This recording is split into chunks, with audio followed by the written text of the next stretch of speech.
آج کل جتنی آپ چونکہ سب نسبت رسولی کے خاندان کے لوگ ہیں، آج جتنی نسبت رسولی کی عالم اسلام کو ضرورت ہے، ہمیشہ تھی لیکن شاید آج کو بہت ہی زیادہ ضرورت ہے، کیونکہ نسبت رسولی صلی اللہ علیہ وسلم ایک ایسی دولت ہے کہ جو ہم مسلمانوں میں اتحاد پیدا کر سکتی ہے، ہمیں اکٹھا کر سکتی ہے۔ 2 ارب مسلمان ہیں، تقریباً 2.25 ارب مسلمان، اور اسرائیل اور فلسطین مسلمان ملکوں میں گھرا ہوا ہے۔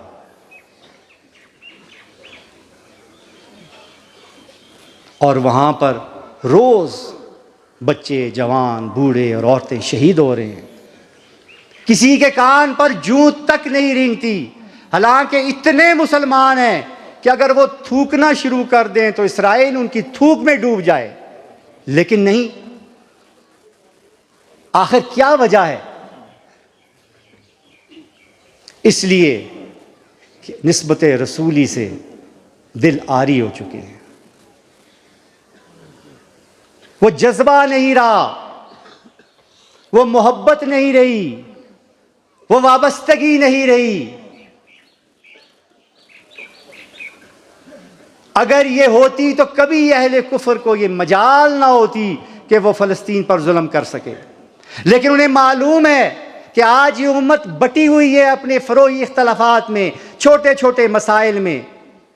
انہیں فرصت ہی نہیں ہے کہنے کے لیے، انہیں فرصت نہیں اس کام سے کہ اونچا آمین کہا ہے یا آستہ آمین کہا ہے، رفع یدین کی ہے یا نہیں کی ہے۔ انہیں فرصت ہی نہیں ہے ان چیزوں سے۔ کوئی کسی کو گستاخ کہتا ہے، کوئی کسی کو مشرک کہتا ہے۔ آپس کے جھگڑے اتنے زیادہ ہیں کہ ہمارے پاس وقت ہی نہیں ہے کہ ہم باہر کی طرف بھی دیکھ سکیں کہ ہمارے ساتھ ہو کیا رہا ہے۔ حاضرین محترم، یہی ہماری حالات ہیں، اور پھر ہم کیا کہتے ہیں؟ کیا تیرے شیشے میں باقی نہیں، کیا تو میرا ساقی نہیں؟ ایسا ہرگز نہیں ہے۔ پھر رب کہتا ہے نا، کی محمد سے وفا تو نے تو ہم تیرے ہیں، یہ جہاں چیز ہے کیا لوح قلم تیرے ہیں۔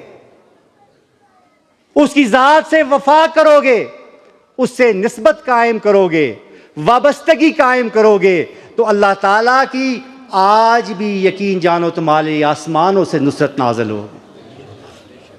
اپنی ہر نماز میں، اپنی ہر دعا میں اہل فلسطین کو یاد رکھا کریں، ان کے لیے دعائیں کیا کریں کہ اللہ تعالیٰ انہیں اس پریشانی سے اور مصیبت سے نجات عطا فرمائے، اور ہمارے مسلمانوں کی غیرت کو اللہ تعالیٰ جگائے، ہمیں کوئی شرم عطا فرمائے، ہمارے صاحبان اقتدار کو جھنجھوڑے، تاکہ وہ یہ دیکھیں کہ ہمارے مسلمان بہن بھائیوں کے ساتھ آج کیا ہو رہا ہے۔ حاضرین محترم، جیسا کہ ہمیشہ میں آپ کو کہتا ہوں کہ مہکتے ہوئے جائیں اور مہکاتے ہوئے جائیں، یہ نہ بھولنا۔